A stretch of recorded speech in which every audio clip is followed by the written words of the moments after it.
Assalamualaikum dan hai semua. Selamat datang ke sesi penerangan kita hari ini. Kita nak sembang pasal satu topik yang sangat istimewa dari buku teks pendidikan Islam awak semua, iaitu hadis ke-6. Topik dia, berhati-hati terhadap perkara syubhat. Jom kita mulakan. Okey, jom kita lihat apa yang kita akan cover hari ini. Mula-mula, kita kenal pasti apa itu halal dan haram. Lepas tu, kita tengok pula apa sebenarnya syubhah ni. Dari situ, kita akan selami maksud utama hadis 6 dan paling best, macam mana kita nak guna ilmu ni dalam kehidupan seharian kita. Akhir sekali, kita rumuskan semuanya. Senang je. Jadi, kita masuk bahagian pertama, mengenali halal dan haram. Sebelum kita bincang pasal benda yang mengelirukan, kita wajib faham garisan asas dia dulu. Macam ni, di satu pihak, kita ada halal. Benda ni sangat jelas, terang dan memang dibenarkan. Di pihak satu lagi, kita ada haram. Yang ni pun sama, jelas, tapi ia dilarang keras. Hadis Nabi beri penerangan yang sangat straight to the point. Kalau ia baik, statusnya jelas. Kalau buruk pun sangat jelas, tanpa sebarang keraguan. Tak ada pening-pening. Seterusnya, bahagian kedua. Apa itu syubhah? Kita dah tahu pasal halal dan haram kan? Tapi macam mana pula dengan perkara yang duduk betul-betul di tengah-tengah?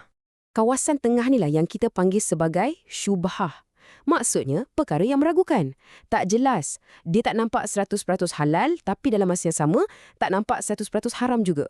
Hadis ni sebenarnya nak bagi tahu kita satu benda. Tak semua perkara dalam dunia ni warnanya hitam dan putih je.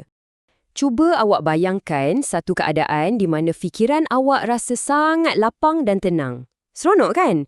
Tapi bila kita berhadapan dengan perkara syubhah ni, tiba-tiba hati kita jadi serba salah, rasa keliru.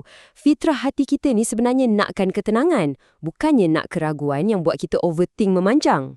Masuk ke bahagian ketiga, maksud utama hadis 6. Jadi, apa penyelesaiannya bila kita dah mula rasa ragu-ragu ni? Mari kita lihat pesanan hebat ni. Ia diriwayatkan oleh cucunda kesayangan Rasulullah SAW, iaitu Sayyidina Abu Muhammad Al-Hasan bin Ali bin Abu Talib. Pesanannya berbunyi macam ni, tinggalkanlah perkara yang meragukanmu dan ambillah perkara yang tidak meragukanmu. Wah, padat betul. Kata kunci paling penting kat sini ialah tinggalkan. Kalau hati awak dah mula rasa berat, tak sedap hati, jangan teruskan. Jadi, poin paling kritikal yang buku teks kita nak sampaikan ialah tinggalkan semua perbuatan yang meragukan. Islam ajar kita untuk ambil langkah selamat. Kalau rasa was-was je, undur diri. Tak payah nak fikir panjang-panjang sangat. Tinggalkan je terus. Arahan hadis ni sebenarnya bertindak ibarat sebuah tanglung bersinar yang bawa cahaya. Bila kita tengah keliru atau rasa gelap, prinsip tinggalkan yang ragu nilah yang akan suluh jalan kita. Ia jaga keselamatan agama kita dan paling penting, ia lindung maruah diri kita dari terjebak ke kawasan yang haram. Bahagian keempat, situasi kehidupan seharian. Jom kita bawa benda ni ke alam realiti. Macam mana kita nak guna prinsip ni bila kita kat sekolah atau kat kedai? Cuba awak bayangkan situasi ni. Pernah tak awak pergi satu kedai baru nak beli makanan luar negara yang nampak sedap sangat tapi tak ada logo halal? Terus hati tu rasa, boleh makan ke ni? Ramuan dia macam pelik je. Saya yakin, garanti ramai antara kita yang pernah rasa macam ni kan? Inilah contoh paling dekat dengan kita bila cakap pasal syubhah. Waktu inilah kita kena apply panduan 3 langkah mudah dari hadis tadi. Langkah pertama, berhenti dan fikir. Jangan terus beli atau ngap masuk mulut. Langkah kedua, semak. Adakah ia jelas halal? Cuba cari logo sah atau tanya penjual. Dan langkah ketiga, kalau awak masih lagi rasa was-was, tinggalkan. Beli je makanan lain yang awak yakin 100% halal.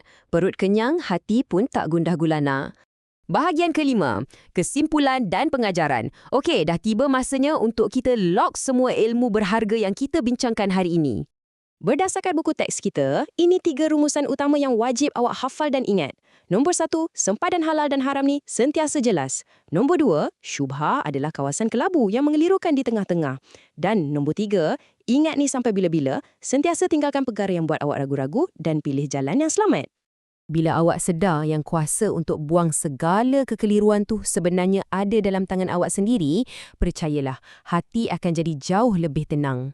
Dengan berani meninggalkan apa yang meragukan, awak sebenarnya tengah bina satu perisai iman yang sangat kebal. Jadi, persoalan saya untuk awak hari ini, mampukah awak jadi lebih berani dan kata tidak kepada perkara syubhah bermula sekarang? Fikir-fikirkannya. Sampai kita jumpa lagi di sesi penerangan seterusnya. Jaga diri semua. Assalamualaikum.